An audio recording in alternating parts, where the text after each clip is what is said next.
Hello, so here we are at the radiator. Doesn't look like much, but it's pretty blocked inside.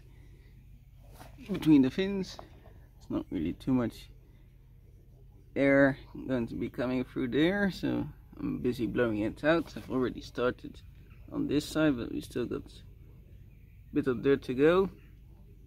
I'll blow it from both sides, so this is the side that faces the engine, so the logical way would be to blow outwards, but there's still a bit trapped in there. Might have to also wash it, so I have to slightly pick up the radiator and blow through it to get all of the dust out. So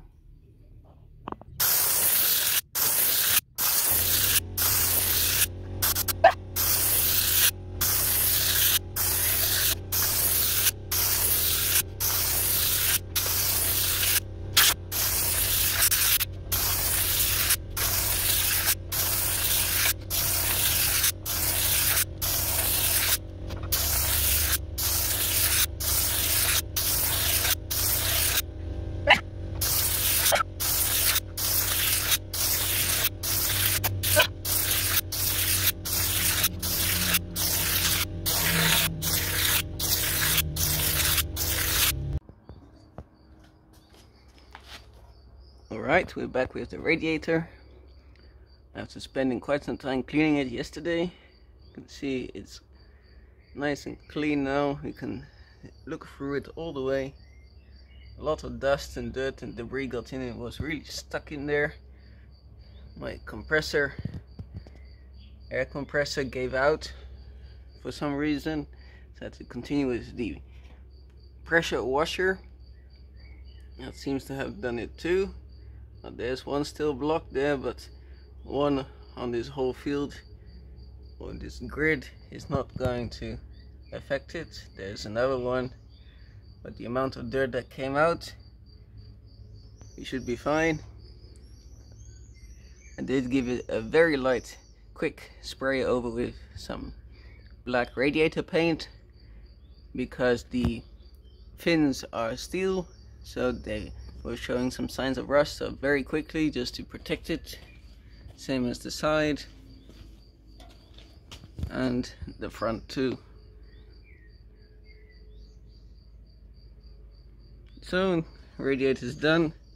Going to pick up the cowling soon, the shroud, put this all together, and then we'll be a little bit closer to starting it up.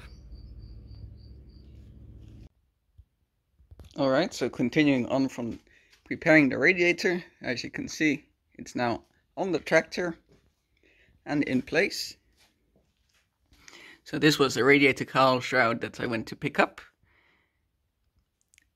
and I cleaned it off the rust. I painted the outside black, the inside is grey. It's a special paint for metal, and it's also got a rust inhibitor in it, so that's all good. So these little screws, one came with the tractor and the rest were missing. Luckily I had exactly 7. So there's 6 of my own, one that came, because this side has 3 screws, the other side has 4 screws, because obviously here, due to the hose fitting, it's slightly triangle cutout idea, so no leaks. I did have a leak here, but it was because of the hose clamp. I had put on another hose clamp. I think it must have been a poor quality one, because as soon as I tightened it bent itself, and that's why it was leaking. So now I got a French one on it. It's all working well. That's all leak free. Over here with the gaskets, I don't see anything leaking. Here with the temperature sensor wire is not leaking. The top is not leaking. It's currently full of coolant. Over here I had to make a little adapter, so this hose here fits over this fitting, but the hose would not fit in the holders here on the side of the radiator, so I had to make a little adapter. It's only for the overflow, and eventually it shouldn't leak anymore after the overflow. and that goes all the way down, and then underneath it comes out because these old tractors don't have an overflow tank. It just leaks out onto the ground. So that's all looking good. As you can see here, it's 1, 2, 3, and 4 screws. They're tiny little metal screws. And we got diesel in the fuel tank. So I also fitted this oil ball on there on the air filter. It's full of oil. As you can see here, the clips are missing. They were broken off, so I removed the rest of the pieces and fitted one of these securing rings on there, so it's nice and tight. And this one, for some reason, even though the one that I bought, it said for 4-cylinder diesel engine, it's slightly too short, so it kind of, this slot should fit in the dash. It doesn't, but it points that way. It should be fine, because anyway the air gets filtered. Not yet done the horn, it's not needed for starting. It does turn over. I've bled the fuel system. So if you need to bleed the fuel system on yours, there's a bleeder here on the fuel filter. You can use the manual pump to get that. There's 2 bleeders over here on the pump. You can still use the manual fuel pump. And then you got the bleeders for the injection lines. You can crank it over. Fortunately, I do have a small leak coming here, but it's not the fitting, it's actually coming from a rivet that's holding that fitting on. The same seems to be over here. One of the downsides of cleaning the fuel tank, it must have dislodged some rust that probably acted as seal for that rivet. So eventually I'll have to seal the tank, but for now, a bit of paper around it will be fine. It's not dripping, it's just sweating a little. It is manageable with a bit of paper.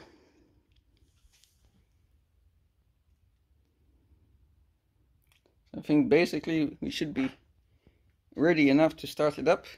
The neutral position switch does work. I have not yet rebuilt the priming pump or tackled the fuel tank for the priming pump. So if I do start it up, it probably needs a bit of starter fluid to get going, because these diesels are known to be hard starters. Another feature I had, this battery for the space is narrower than the allowance, so in order to prevent it from moving around, I put a bit of wood there and a bit of wood here, and also for the axle, or for the shaft, for the throttle, came otherwise in contact with the battery, and now it doesn't. So that's another thing I did change over the fittings for the battery, as this originally has a positive ground, so now it's got a negative ground due to the alternator.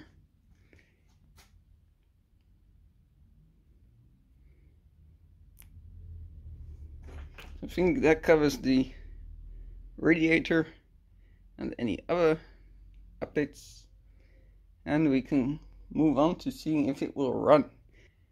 Change the engine oil still and the oil filter. Obviously we still need to put on the side panels and the hood, but I first need to paint the side panels, because those mount to the hood, and then it can pivot off of here. So still a bit to do. I am busy with the side guards as well. I've painted one of them, the other one I'm still busy with. So they mount onto here, and then the chain for the 3-point hitch mounts onto the bottom of that to help that keep that from swaying excessively. And those bolts still need to be treated, and I think I'll paint them grey or something. Anyway, that would be that. Thanks for watching, and I'll see you all in the next part.